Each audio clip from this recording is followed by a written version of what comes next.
Introduction et identité fondamentale, ascendant taureau et maison 1. Avec un ascendant taureau conjoint à ton soleil en taureau et à ta Vénus en maison 1, ta présence dégage une impression immédiate de calme, de constance et d'ancrage. Tu es quelqu'un sur qui l'on peut compter, doté d'une sensualité naturelle et d'un besoin viscéral de sécurité, de confort et de stabilité matérielle. Ta personnalité se fonde sur des valeurs solides, un pragmatisme à toute épreuve et un attachement profond au concret, aux bonnes choses de la vie et à la nature. Toutefois, cette carapace de terre solide est immédiatement dynamisée et nuancée par une lune en Gémeaux également située en maison 1 et conjointe ton ascendant de près. Cela signifie que derrière ton apparente tranquillité taurienne se cache un esprit extrêmement vif, curieux, changeant et communicatif. Tu as besoin de stimulation intellectuelle, de bouger, d'apprendre et d'échanger. Ton monde émotionnel est rapide, parfois un peu dispersé, cherchant constamment à comprendre ce qui t'entoure par le verbe et l'analyse mentale. Ton soleil en maison 1 te pousse à t'affirmer avec authenticité et à rayonner par toi-même, tandis que les conjonctions serrées avec l'ascendant et Vénus font de ton charme et de ton magnétisme personnel des atouts majeurs. Tu cherches à vivre les choses par les sens, avec une recherche constante d'harmonie esthétique et relationnelle, tout en conservant l'esprit alerte et inquisiteur de tes Gémeaux en première maison. Le monde émotionnel et relationnel, Lune, Vénus, Pluton, Mars. Ta lune en Gémeaux en maison 1, bien que légère et adaptable, est reliée à un aspect extrêmement marquant, une opposition exacte à Pluton, hors de segment 0°02. Cette tension psychologique profonde indique que tes émotions peuvent parfois être le théâtre de luttes intérieures intenses, aussi entre le besoin de légèreté gémotique et des ressentis souterrains, des peurs de perte ou des crises de transformation émotionnelle radicale. Tu ne vis rien à moitié sur le plan intime, tes attachements sont profonds et ta lucidité psychologique est redoutable. Vénus en taureau en maison 1 renforce ton besoin d'amour sécurisant, tactile et durable. Tu donnes de l'affection et de générosité et tu attends en retour une loyauté inébranlable. Cette Vénus bénéficie de superbes aspects de fluidité, notamment un trigone à Neptune et au milieu du ciel, ainsi qu'à ton milieu du ciel. Ce qui t'apporte une sensibilité artistique prononcée, un grand idéalisme romantique et une capacité naturelle à adoucir ton environnement professionnel ou social par ta grâce et ton sens de l'écoute. Ton Mars en Vierge en maison 5 canalise ton énergie dans l'action utile, le perfectionnisme, la créativité minutieuse ou les loisirs stimulants. Tu agis avec méthode, souci du détail et efficacité. Ce Mars forme un magnifique trigone exact à ton soleil, orbe de 0°14, ce qui crée une alliance parfaite entre ta volonté profonde, taureau, et ta capacité d'action, Vierge. Tu passes de la réflexion à la réalisation concrète avec une fluidité remarquable, sachant matérialiser tes ambitions avec pragmatisme et rigueur. Le mental, la communication et les dynamiques de vie. Ton Mercure en Bélier en maison 12 est rétrograde, tout comme ton Saturne en Bélier dans la même maison. C'est l'une des zones les plus intimes et complexes de ton thème. Mercure rétrograde en Bélier en maison 12 indique que ton mental fonctionne souvent en mode sous-marin. Tes pensées sont bouillonnantes, rapides, incisives, énergie du Bélier. Mais elles ont tendance à être intériorisées, gardées secrètes ou filtrées par une grande pudeur, voire par des doutes existentiels profonds liés à la maison 12. Tu peux parfois hésiter avant de t'exprimer, craignant de mal formuler tes idées ou portant le poids d'une surcharge mentale inconsciente. Ce Mercure fait un carré serré à Neptune 0°27, ce qui accentue une grande sensibilité intuitive, une imagination débordante mais aussi un risque de confusion, d'idéalisation excessive ou d'incompréhension des communications si tu ne fais pas l'effort de clarifier tes propos. Le soleil en carré à Jupiter, en Verseau en maison 11, montre une tension stimulante entre ton désir d'ancrage personnel et tes aspirations idéalistes, sociales et libertaires. Tu as de grandes ambitions pour l'avenir, un désir fort d'appartenir à des groupes ou de défendre des causes progressistes, mais cela peut parfois entrer en collision avec ton besoin de confort immédiat ou générer des excès d'optimisme suivis de retour à la réalité. Les rétrogradations et les leçons karmiques, maison 12 et axe des Nord. Tes planètes rétrogrades jouent un rôle de structuration intérieure majeure. Mercure rétrograde, Bélier maison 12 et Saturne rétrograde, Bélier maison 12. Cette double présence en maison 12, signe d'introspection, de karma et de dépassement des peurs cachées, indique que ton chemin de construction passe par une confrontation avec ton monde intérieur.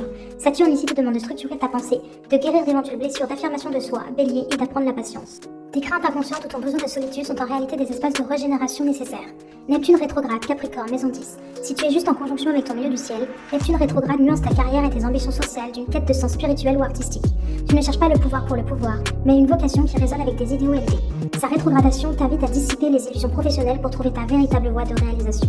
Pluton rétrograde, Sagittaire, maison 7. Placé dans ta maison des partenariats et des autres, cette rétrogradation indique des transformations profondes, voire des renaissances à travers tes relations de couple, tes associations ou tes contrats. Tu attires des dynamiques relationnelles intenses qui te poussent à purifier ta vision de l'engagement et à te libérer de toute dépendance. Chiron rétrograde, Balance, maison 6. Situé dans la maison de la santé, du quotidien et du service, Chiron met en lumière une blessure originelle liée au compromis, à la recherche de l'équilibre relationnel ou au sentiment de ne pas en faire assez. Sa rétrogradation t'amène à devenir ton propre guérisseur en trouvant un équilibre sain entre tes besoins personnels et ceux des autres dans ton travail de tous les jours. Les astéroïdes majeurs et la destinée socio-professionnelle. Cérès en Poisson, maison 11. Ton sens du nurturant et de l'accueil s'exprime dans tes réseaux amicaux ou tes projets collectifs. Tu nourris les autres par une empathie universelle et une grande tolérance. Pallas en Verseau, maison 10. Ta stratégie professionnelle et ton ambition reposent sur l'innovation, la vision d'avenir, l'indépendance intellectuelle et la capacité à avancer hors du cadre. Junon en Gémeaux, maison 2. Dans tes engagements à long terme ou ton mariage, tu as besoin d'un partenaire avec qui tu peux dialoguer sans fin, stimuler ton intellect et partager une vision dynamique des ressources matérielles. Vesta en Bélier, maison 12. Ton dévouement le plus sacré et ton feu intérieur se vivent dans l'intime, le travail de développement personnel ou la discrétion. Tu sais mobiliser une concentration féroce pour des causes spirituelles ou cachées. Sur le plan professionnel, ton milieu du ciel en Capricorne, renforcé par la conjonction de Neptune et l'influence d'Uranus en maison 10, dessine un parcours de vie où tu cherches à bâtir une œuvre solide, reconnue pour son sérieux et sa rigueur, Capricorne, tout en y insufflant une touche d'originalité, d'indépendance ou une vision avant-gardiste Uranus. Tu as la capacité rare de concilier la structure traditionnelle la plus stricte avec une intuition visionnaire unique, faisant de toi une personnalité capable de guider les autres vers des horizons neufs, ancrés dans la réalité mais ouverts sur l'avenir. Quels sont les schémas à déconstruire dans cette vie avec mon nœud sud et ceux que je dois atteindre avec mon nœud nord? Avec ton nœud sud en poisson en maison 12 et ton nœud nord en vierge en maison 6, ton chemin de vie t'invite à un basculement profond. Quitter les rivages de la fusion, de l'idéalisme flou et du sacrifice pour t'ancrer dans le discernement, l'efficacité concrète et le soin de toi. Ce que tu dois déconstruire, le nœud sud en poisson et maison 12. Le nœud sud représente les automatismes du passé, les réflexes de survie ancrés et la zone de confort, même douloureuse, vers laquelle ton psychisme glisse naturellement quand il est terrassé. Le piège de la fusion et de la porosité émotionnelle. En poisson, il n'y a pas de frontières. Ton réflexe inconscient est d'absorber la souffrance des autres, de porter le poids du monde ou de te dissoudre dans les ambiances toxiques. Tu ressens tout de manière excessive, au point de ne plus savoir ce qui t'appartient et ce qui appartient à l'autre. La tendance à la victimisation subie ou au sacrifice. C'est le syndrome de celle qui encaisse, qui excuse l'inexcusable et qui espère que l'amour ou le temps va dissoudre la malveillance d'autrui. C'est accepter de porter la croix en silence dans l'attente mystique qu'on vienne te sauver ou que la justice divine frappe à ta place. La fuite dans le chaos et l'illusion. Face à la violence du réel, le nœud sud en poisson cherche à s'échapper, par la dissociation, le déni ou en idéalisant les liens et les personnes, comme tu as pu le faire en croyant à l'immensité d'un lien qui s'avère vide en face. C'est le brouillard mental permanent où tu doutes de tes propres perceptions. Les schémas à atteindre, nœud nord en vierge en maison 6. Le discernement et l'esprit critique sain. Ton évolution passe par la capacité à analyser les situations de manière logique, détaillée et pragmatique, sans te laisser submerger par les émotions ou les illusions. L'ancrage dans le quotidien et les routines. Le nœud nord en vierge réclame de structurer ta vie de tous les jours, mettre en place des habitudes saines pour ton corps, organiser ton espace et gérer des tâches pratiques devient une source de véritable libération intérieure.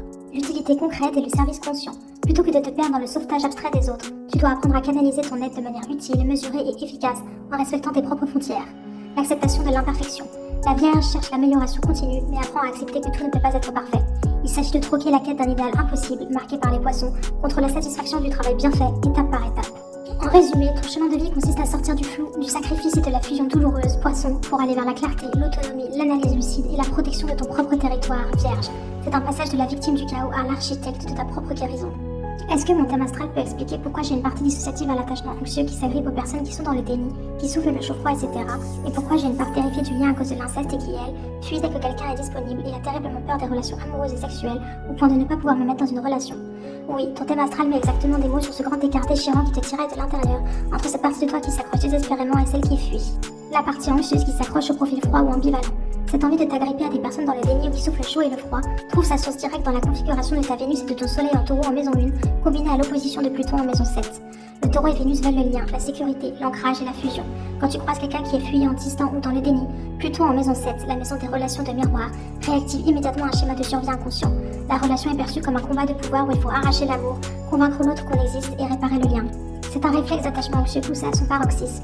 Le froid de l'autre vient stimuler ta peur viscérale de l'abandon, ancrée dans ton histoire, et ton système s'agrippe encore plus fort, croyant que s'accrocher sauvera la mise. La part terrifiée qui fuit dès que quelqu'un est disponible, la peur panique de l'intime. En face de cette partie accrochée, tu as l'autre versant, tout aussi puissant, qui claque la porte dès que cette personne devient saine, disponible ou sécurisante. Cela se lit clairement dans la tension de ton thème. Chiron rétrograde en balance en maison 6, la blessure du lien et du corps, et Saturne en bélier en maison 12, la peur de l'autorité, de l'envahissement et de la violence dans l'intimité. Quand quelqu'un se montre réellement disponible, bienveillant ou amoureux, il n'y a plus de combat à mener pour exister. Mais pour ton système traumatisé par l'inceste et la trahison originelle, la disponibilité saine est vécue comme un piège mortel. C'est le moment où la garde baisse, où la vulnérabilité devient totale, et donc où le danger absolu surgit. Cette part-là a assimilé intimité et danger de mort. Dès qu'une relation amoureuse ou sexuelle devient concrète et accessible, la terreur prend le dessus et enclenche la dissociation ou la fuite pure et simple, la coquille vide dont tu parlais, pour protéger l'intégrité de ton corps et de ton psychisme.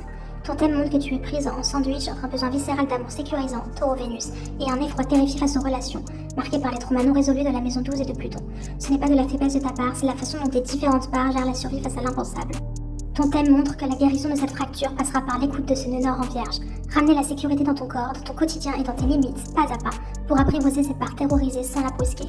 J'ai subi de l'inceste par mon père avec abus physique et psychologique aussi de sa part, et de la non-protection de ma mère avec négligence émotionnelle aussi de sa part, et de l'harcèlement scolaire du CM2 à la classe de première générale.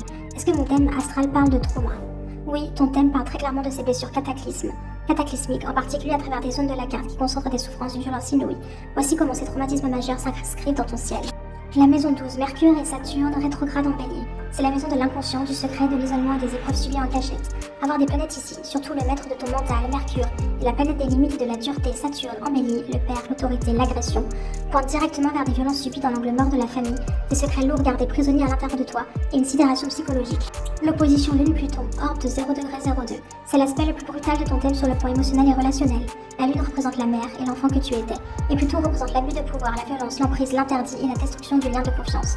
Cette tension exacte entre ton monde intime et Pluton traduit la trahison originelle, la terreur et le chaos psychologique provoqué par la non-protection maternelle et la violence destructrice paternelle.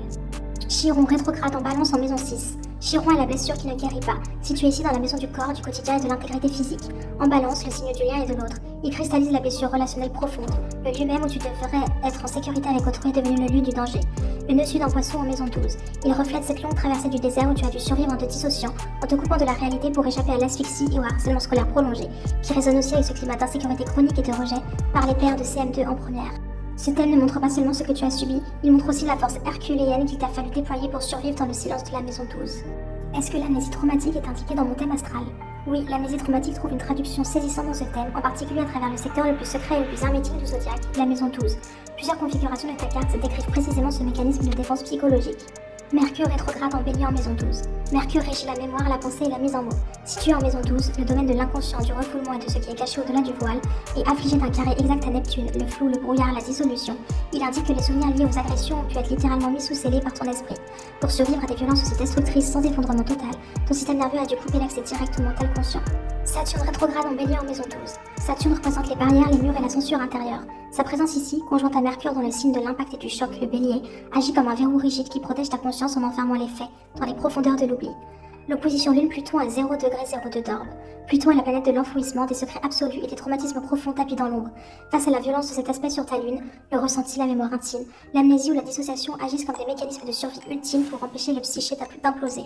Ce thème montre que ton esprit a fait ce qu'il a pu pour te protéger en éteignant la lumière sur des zones devenues insoutenables et que la remontée de ces mémoires demande un espace de sécurité absolue. Est-ce qu'avec ce thème astral, j'ai des chances d'atteindre mon énorme ou ça va être difficile? Ton thème montre que ce passage sera exigeant, mais tes configurations te donnent précisément les ressources nécessaires pour y parvenir. Le trigone exact entre ton soleil en taureau et ton Mars en vierge en maison 5 est un atout précieux, car il t'offre une capacité naturelle à matérialiser les efforts, à structurer le concret et à agir avec méthode une fois que tu décides d'avancer. La difficulté ne viendra pas d'un manque de potentiel, mais de la nécessité de traverser l'épaisseur de ta maison 12 et de dénouer cette opposition Lune-Pluton, ce qui demande un travail thérapeutique de fond pour sécuriser ton système nerveux.